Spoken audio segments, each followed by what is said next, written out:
नमस्कार, अरुणाचल समाचार में आपका स्वागत है। मैं हूं यारमता सिंह आंगू। आइए बुलेटिन में सबसे पहले देखते हैं मुख्य समाचार।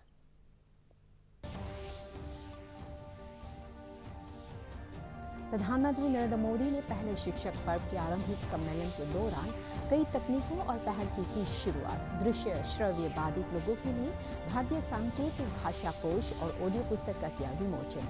पीएम ने सीबीएसई की स्कूल गुणवत्ता आश्वासन और आकलन रूपरेखा को किया जारी। Arunachal university of studies Namsai में आज़ादी का अमृत महोत्सव के तहत पैरा हाइड्रोजियोलॉजिस्ट काडर के लिए कार्यशाला शुरू। उप मुख्यमंत्री चाउना मैन ने वर्षा जल संरक्षण के लिए लोगों को प्रोत्साहित करने हेतु मुहिम चलाने का किया आह्वान।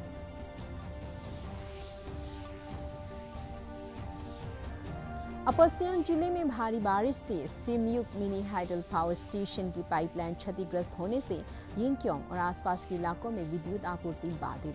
मूसलाधार बारिश से जिले में कई स्थानों पर सड़कों के क्षतिग्रस्त होने से सुदूर इलाकों में आवश्यक वस्तुओं की आपूर्ति प्रभावित। प्रधानमंत्री नरेंद्र मोदी ने आज शिक्षा पर्व के आरंभिक सम्मेलन के दौरान कई तकनीकों और पहल की शुरुआत।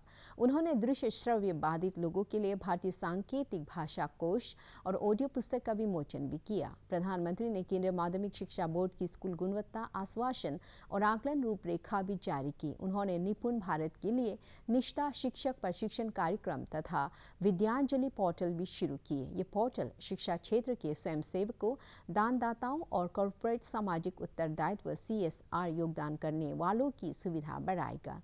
प्रधानमंत्री ने कहा कि आज शुरू की गई विभिन्न तकनीकों और पहल से क्षेत्र का भविष्य उन्नत होगा। ऐसे ही एक पहल स्कूल गुणवत्ता आश्वासन और आकलन रूपरेखा से न केवल शिक्षा में प्रतिस्पर्धा बढ़ेगी बल्कि ये विद्यार्थियों को भविष्य के लिए तैयार भी करेगी। इस अवसर पर केंद्रीय शिक्षा मंत्री धर्मेंद्र प्रधान और केंद्रीय शिक्षा राज्य मंत्री अन्नपूर्णा देवी, डॉक्टर सुभाष सरकार और डॉक्टर राजकुमार रंजन सिंह भी उपस्थित थे।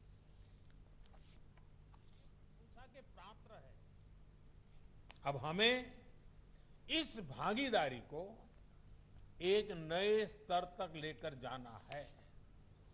हमें इसमें समाज को भी जोड़ना है। विद्यांजलि 2.0 इसी पुरातन परंपरा को अब एक नए कलेवर में मजबूत करेगी। देश ने सबका साथ, सबका विकास, सबका विश्वास के साथ सबका प्रयास का जो संकल्प लिया है, विद्यांजलि 2.0 उसके लिए एक बहुत ही जीवंत प्लेटफॉर्म की तरह है, वाइब्रेंट प्लेटफॉर्म की तरह है। इसमें हमारे समाज को, हमारे प्राइवेट सेक्टर को आगे आना है और सरकारी स्कूलों में शिक्षा की गुणवत्ता बढ़ाने में अपना योगदान देना है। नेशनल डिजिटल एजुकेशनल आर्किटेक्चर यानी NDAR की भी बड़ी भूमिका होने वाली है। जैसे UPI इंटरफेस ने बैंकिंग सेक्टर को रिवोल्यूशनाइज कर दिया है, वैसे ही NDAR सभी एकेडमिक एक्टिविटीज के बीच एक सुपर कनेक्ट का काम करेगा। केंद्रीय कानून मंत्री किरण रिजिजू ने प्रधानमंत्री द्वारा शिक्षक पर्व के उद्घाटन समारोह में पूर्वोत्तर राज्य में उच्च शिक्षा के विकास के प्रति प्रतिबद्धता को लेकर आभार व्यक्त करते हुए कहा है कि पूर्वोत्तर में 22 विश्वविद्यालयों की स्थापना से विकास के एक नए युग का सूत्रपात हुआ है। अपने एक ट्वीट में श्री रिजिजू ने कहा है कि उच्च शिक्षण संस्थानों की स्थापना से पूर्वोत्तर राज्यों के शिक्षित युवाओं को रोजगार के अवसर मिलेंगे और उनका अन्य राज्यों में पलायन रुकेगा। Arunachal university of studies Namsai में आज से आज़ादी का अमृत महोत्सव के तहत पैरा हाइड्रोजियोलॉजिस्ट काडर के लिए कार्यशाला आयोजित की जा रही है। National mission on Himalayan studies द्वारा वित्त पोषित spring rejuvenation for water security in Himalaya project के तहत आयोजित इस 2 दिवसीय कार्यशाला के उद्घाटन समारोह में उप मुख्यमंत्री Chowna Mein, rain forest research institute Jorhat और अरुणाचल यूनिवर्सिटी ऑफ स्टडीज के विशेषज्ञ मौजूद थे। इस अवसर पर उप मुख्यमंत्री चाउना मेन ने कहा कि राज्य में साल में करीब 6 महीने बारिश के बावजूद कृषि, बागवानी और घरेलू जरूरतों को पूरा करने के लिए जनता संकट बना रहता है। उन्होंने इस समस्या के समाधान के लिए वर्षा जल के संरक्षण पर जोर दिया।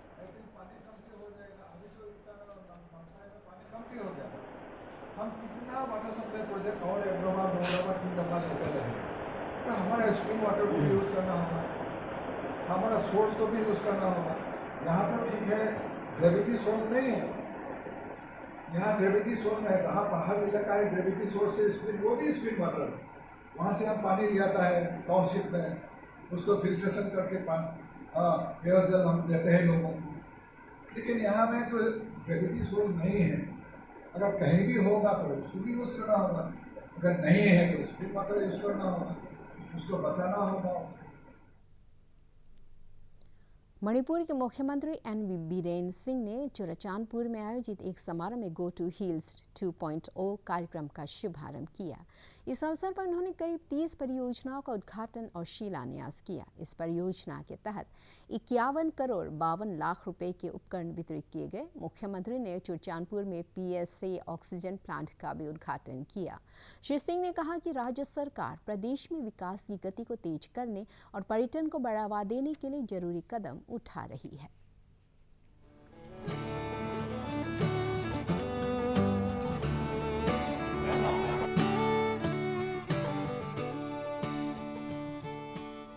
As people of Churachandpur, I feel it is a very positive thing. The CM of Manipur is coming to the district to inaugurate so many projects, and to even see him visit the district, it feels good. It's a very positive thing.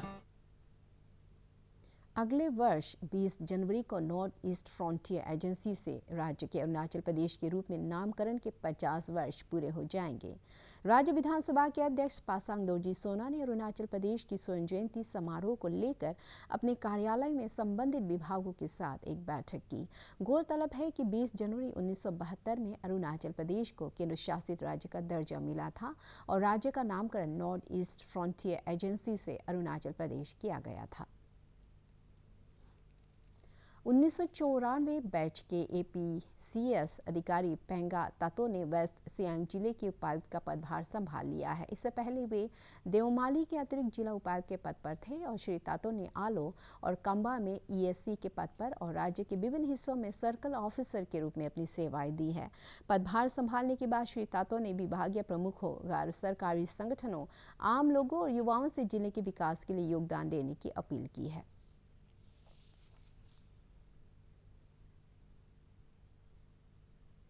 अपर सियांग जिले में भारी बारिश से सिमयुक mini hydel power station की pipe को नुकसान पहुंचा है।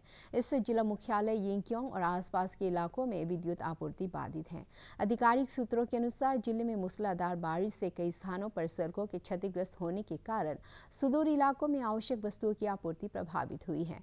जिला पंचायत अध्यक्ष लुंगेंग लितिन ने जल विद्युत विभाग के अधिकारियों के साथ सिमयुक मिनी हाइडल पावर स्टेशन का जायजा लिया। अधिकारियों ने बताया कि पाइप की मरम्मत का कार्य तेजी से चल रहा है और जल्द ही इस पावर स्टेशन को विद्युत आपूर्ति बहाल होने की उम्मीद है।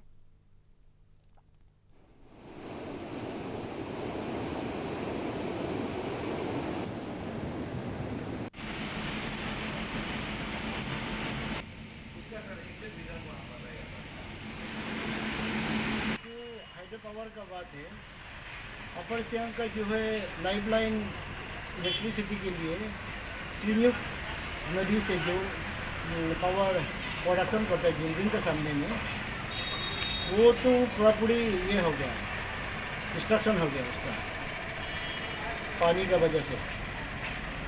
उसका इंटेक पॉइंट को लेके लगभग 400 मीटर जैसा उसका स्नेल पूरा वॉश आउट हो गया और उसके लिए भी गवर्नमेंट को हम लोग approach. Arunachal Pradesh state legal services authority और डिपार्टमेंट ऑफ जस्टिस ने मिलकर सोमवार को प्रथागत न्यायिक व्यवस्था और भारतीय कानून के बारे में गांव बूढ़ा और बूढ़ी के लिए एक सेमिनार आयोजित किया। ईटानगर में आयोजित इस सेमिनार में APLSA के सदस्य सचिव जावे प्लू चाय सहित न्यायिक सेवा से जुड़े कई अधिकारियों और अधिवक्ताओं ने गांव बूढ़ाओं को भारतीय संविधान के अनुसार न्यायिक प्रणाली के बारे में जागरूक किया। APLSA ने दिशा कार्यक्रम के तहत पिछले 2 साल में राज्य के 13 जिलों में कार्यक्रम आयोजित कर गांव बूढ़ाओं को प्रथागत न्यायिक प्रणाली और भारतीय कानूनों के बारे में प्रशिक्षित किया है। विलेज इंटीरियर जगह जा जाके हम लोगों ने जब ट्रेनिंग दिया तब सुना, हाँ आप सही बोले, क्योंकि हमने किताब के साथ दिखाया। आप इसी में आप अपॉइंट हुआ, इसमें आपको पावर दिया है, अगर आप ज़्यादा करेंगे तो DC आपको हटा भी सकता है। तो ये सब ट्रेनिंग हम लोगों ने दिया जगह जगह में। What are the challenges that you all are facing, what our functionaries on the ground are facing? How can we learn from them? Because like he also pointed out, one of the problems that we have with policy making is that it tends to be top down. तो हम दिल्ली में बैठ के policies बनाएंगे, वहाँ पे policies implement होंगे, and finally when it reaches here in Arunachal, in Itanagar, is it what we actually planned? Is it what we actually wanted? So we want to try a different approach. हम लोग और गाँव बूढ़ा लोग को training के लिए कल परसों एक memorandum of understanding agreement already sign हो गया। तो जैसे मैडम ने बताया कि कमिंग अक्टूबर से प्रोग्राम शुरू होगा, तो उस हिसाब से आप सभी आया है, अपना कीमती वक्त दिया है। भारत का शानदार स्वाधीनता संघर्ष आधुनिक विश्व के महानतम संघर्षों में से एक है। दूरदर्शन समाचार द्वारा प्रसारित किए जा रहे आज़ादी का सफ़र में आज हम बात करेंगे स्वतंत्रता सेनानी इला भट्ट के बारे में।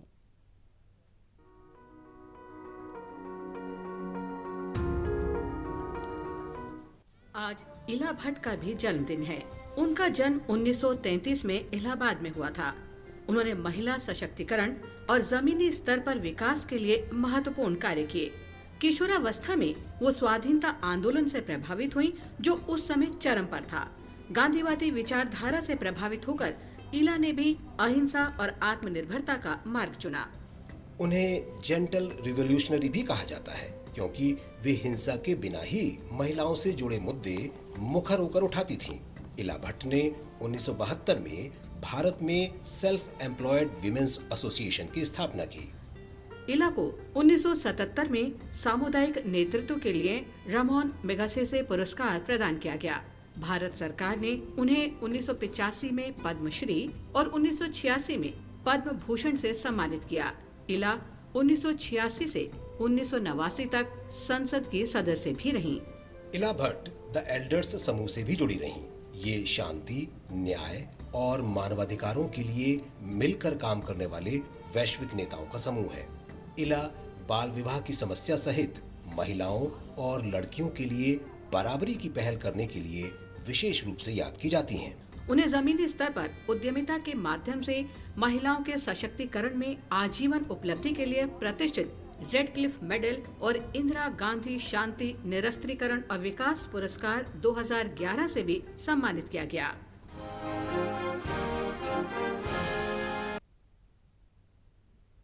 देश भर में पिछले 24 घंटे में कोविड के 32,000 से अधिक नए मामले दर्ज किए गए और 42,000 से अधिक रोगी स्वस्थ हुए। इस दौरान कल कोविड महामारी से 290 रोगियों की मौत हुई। केंद्रीय स्वास्थ्य मंत्रालय के अनुसार इस समय देश में कोविड के कुल 3,92,864 सक्रिय मामले हैं और रिकवरी दर 97.48% हो गई है। भारतीय आयुर्विज्ञान अनुसंधान परिषद ICMR के अनुसार अब तक देश में 69 करोड़ 90 लाख कोविड टीके लगाए जा चुके हैं। पिछले 24 घंटे में 1 करोड़ 13 लाख से अधिक कोविड टीके लगाए गए। इधर अरुणाचल प्रदेश में सोमवार को कोविड संक्रमण के 70 नए मामले सामने आए और 124 रोगी स्वस्थ हुए। इस दौरान कोविड से 3 रोगियों की मौत होने से राज्य में इस महामारी से मरने वालों की संख्या 267 हो गई है। राज्य में कोविड के सक्रिय मामलों की संख्या 634 है और रिकवरी दर 98.31% है। सोमवार को कोरोना जांच के लिए राज्य भर से 3,750 सैंपल एकत्र किए गए। राज्य में अब तक 10,05,171 कोविड टीके लगाए जा चुके हैं और 9,52,140 टीके उपलब्ध है। अरुणाचल समाचार के आज के अंक में इतना ही। जाने से पहले आप सभी से अनुरोध है कि कोविड-19 के दिशा निर्देशों का पालन करें, हमेशा मास्क लगाएं, बार बार हाथ धोएं और सोशल डिस्टेंसिंग के नियमों को मानें। कोरोना महामारी से बचाव के लिए आपका वैक्सीन लगवाना भी जरूरी है। अगर आप वैक्सीन लगवाने के पात्र हैं तो जरूर लगवाएं। हम कल फिर हाजिर होंगे अरुणाचल और देश दुनिया की खबरों के साथ। चलते चलते आपको बता दें, आप अरुणाचल समाचार हमारे YouTube channel DD news Arunachal पर भी देख सकते हैं। देखते रहिए अरुण प्रभा। नमस्कार।